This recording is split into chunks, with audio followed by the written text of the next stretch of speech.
Why is every pretty girl with a horrible looking man? I don't understand. Listen, I'm not shaming people for their looks, but I am though. You give an ugly guy a chance, he thinks he rules the world. I swear to God. Because they got a hot girl, they can be horrible. Like, you're still ugly, though. Can't change that. Maybe that's why. This is a prime example of just shut up and sing. Just shut up and sing.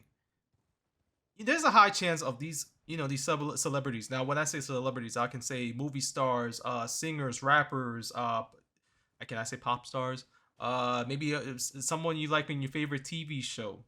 If you know them personally, they really have. There's a 75% chance that they have a crappy mindset, and whatever they say is just like, what the hell are you even talking about? They're just contradicting themselves, and it's just like, oh, like what's going on here?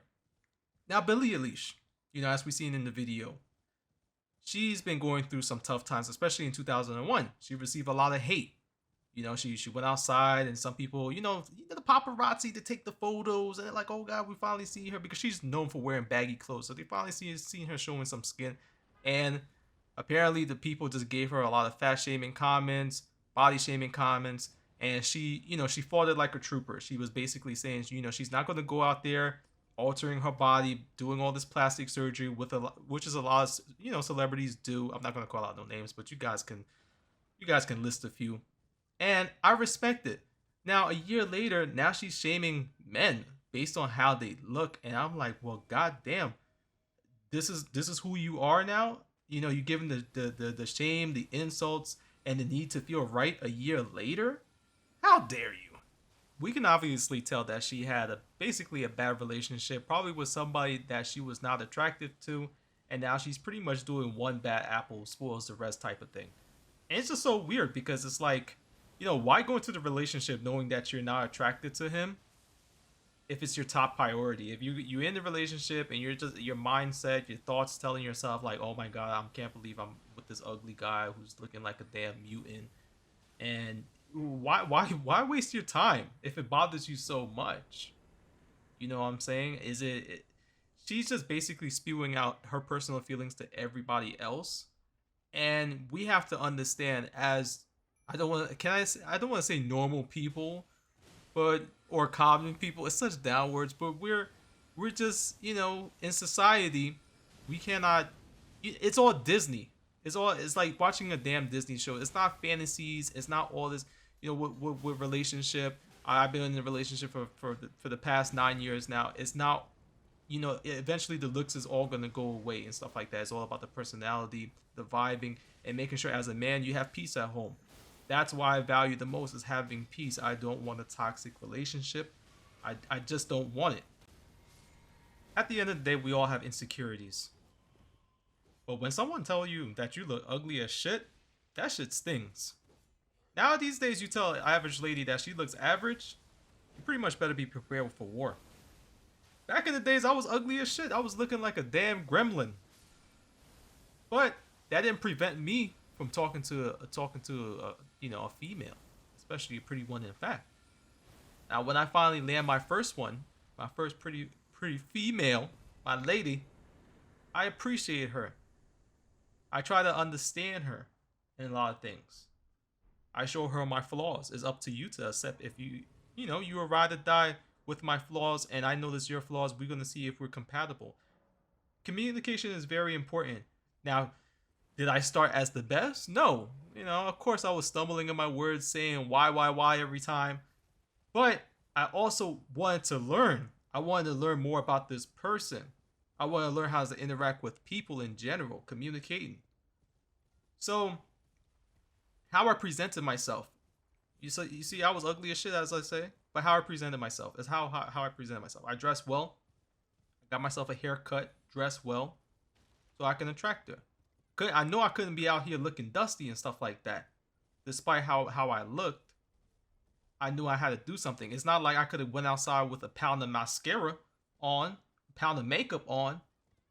I'm not out here fooling somebody like Doja Cat. And I know many of my friends, I could say they was uglier.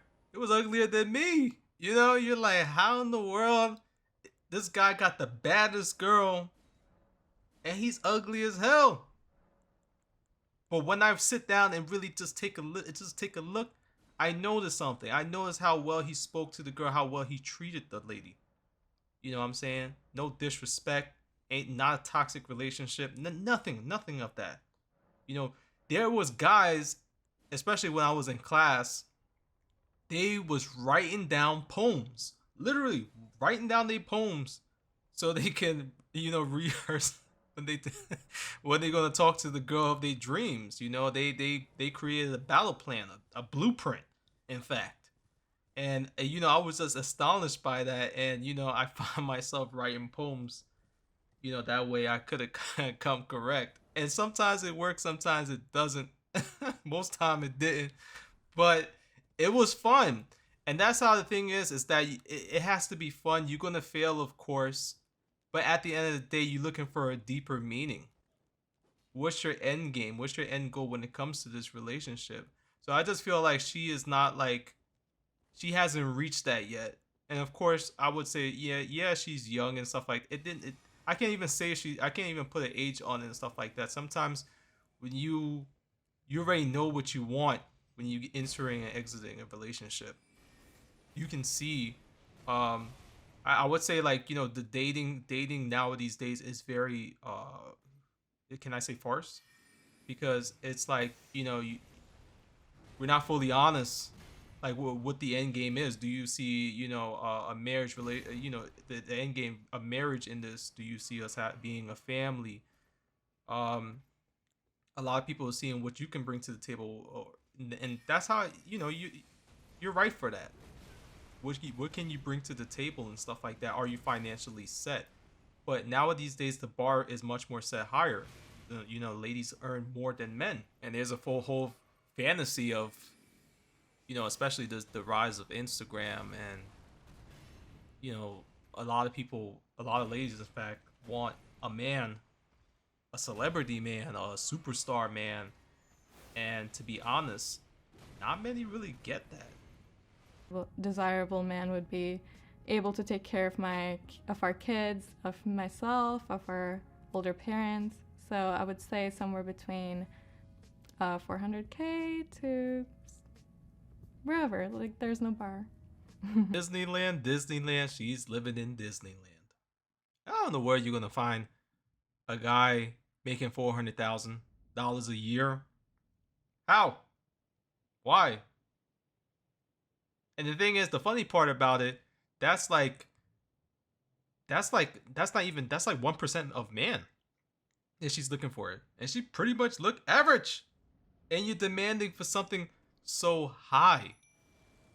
You know what I'm saying? What are you willing to do to get that? Obviously it's going to be a person who's not going to be faithful to you.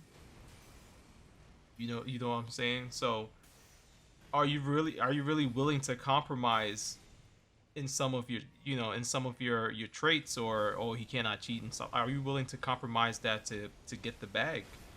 And the funny part about it, I know many family, friends, loved ones, they try to get this fantasy. They want to go to the hot girl summer, land themselves a rapper.